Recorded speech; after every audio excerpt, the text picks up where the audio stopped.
Hi all welcome back to my channel. അപ്പോൾ ഇന്ന് വന്നിട്ടുള്ളത് നമ്മുടെ കറികൾക്കൊക്കെ ടേസ്റ്റ് കൂടാനായിട്ടുള്ള കുറച്ച് കിച്ചൺ ടിപ്സുമായിട്ടാണ്. അപ്പോൾ നമുക്കത് ഏതൊക്കെയാണെന്ന് നോക്കാം.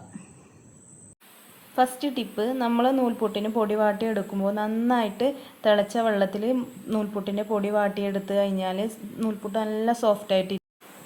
അതുപോലെ തന്നെ നൂൽപുട്ട് സോഫ്റ്റായിട്ട് ഇരിക്കാനുള്ള മറ്റൊരു ടിപ്പാണ്, നമ്മൾ ഈ പൊടി കുഴക്കുന്ന സമയത്ത് അതിലല്പം വെളിച്ചെണ്ണ ചേർത്ത് കൊടുത്താലും നൂൽപുട്ട് നല്ല സോഫ്റ്റായിട്ട് തന്നെ നമുക്ക് കിട്ടും.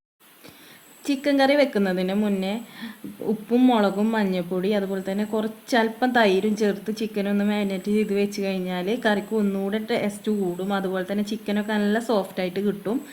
അതുപോലെ നമ്മൾ ചിക്കൻ കറി വെക്കുമ്പോൾ അതിലേക്ക് അരപ്പ് ചേർക്കുമ്പോൾ, അതായത് വെളുത്തുള്ളി ഇഞ്ചി പേസ്റ്റ് ചേർക്കുമ്പോൾ ഒരു അണ്ടിപ്പരിപ്പിൻ്റെ 1-2 അണ്ടിപ്പരിപ്പ് ഇട്ടാൽ കറിക്ക് നല്ല കുറുക്കം കിട്ടും. അതുപോലെ തന്നെ നല്ല ടേസ്റ്റും ആയിരിക്കും.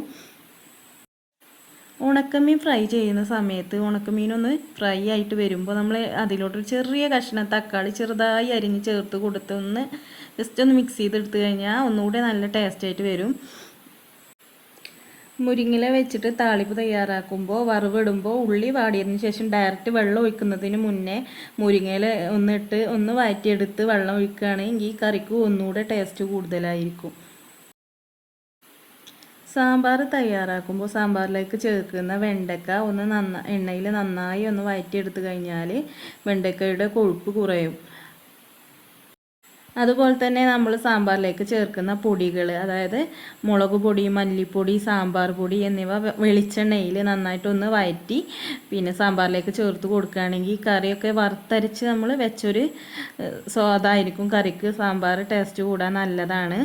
അതുപോലെ നമ്മൾ ഇങ്ങനെ പൊടി ചേർക്കുമ്പോൾ തന്നെ അതിലോട്ട് കുറച്ച് വലിയുള്ളി അതേപോലെ തന്നെ ചെറിയുള്ളിയൊക്കെ നന്നായിട്ടൊന്ന് വഴറ്റിയെടുത്ത് അത് സാമ്പാറിലോട്ട് ചേർത്ത് കൊടുത്താൽ സാമ്പാർ ഒന്നുകൂടി ടേസ്റ്റ് ആയിരിക്കും.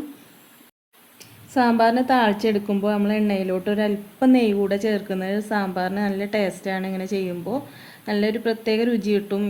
ഒരല്പം നെയ്യ് കൂടെ താളിക്കണേക്ക് ചേർത്ത് കൊടുത്താൽ. മീൻ ഫ്രൈ ചെയ്യുമ്പോൾ മീൻ ഇടുന്നതിന് മുന്നേ തന്നെ വെളിച്ചെണ്ണയിലിട്ട് അല്പം കറിവേപ്പിലയും അതുപോലെ തന്നെ ഒരു 1-2 വെളുത്തുള്ളിയുടെ അല്ലി ഒന്ന് ജസ്റ്റ് തൊലി ഒന്ന് കളയാതെ ചതച്ചാൽ എണ്ണയിലിട്ട് ഇട്ടിട്ട് അതിൻ്റെ മുകളിൽ നമ്മൾ മീൻ ഫ്രൈ ചെയ്തെടുക്കുകയാണെങ്കിൽ മീൻ അതുപോലെ തന്നെ നല്ല ടേസ്റ്റാണ്, പ്രത്യേക ഫ്ലേവർ, നല്ല രുചിയാണ്. ഇതുപോലെ തന്നെ നമുക്ക് ബീഫും ചെയ്യട്ടോ. ബീഫ് ഫ്രൈ ചെയ്തെടുക്കുന്നതിന് മുന്നേ ഒരു 1-2 വെളുത്തുള്ളിയും അതുപോലെ തൊലി ഒന്ന് കളയാതെ ജസ്റ്റ് ഒന്ന് ചതച്ചിട്ട് കഴിഞ്ഞാൽ ചതക്കേണ്ട ജസ്റ്റ് ഒന്ന് കുത്തി ഇട്ടാൽ മതി. അങ്ങനെ ഇട്ട് കഴിഞ്ഞാൽ പ്രത്യേക ടേസ്റ്റാണ്. മീനാണെങ്കിൽ ബീഫൊക്കെ ആണെങ്കിൽ പ്രത്യേക ടേസ്റ്റാണ്. ഗോതമ്പ് പൂരി ക്രിസ്പി ആയിട്ടിരിക്കാൻ നമ്മൾ പൂരിക്കായിട്ട് മാവ് തയ്യാറാക്കുമ്പോൾ അതിൽ അല്പം പഞ്ചസാര ചേർത്ത് കഴിഞ്ഞാൽ ഗോതമ്പ് പൂരി എപ്പോഴും നല്ല ക്രിസ്പി ആയിട്ട് തന്നെ ഇരിക്കും.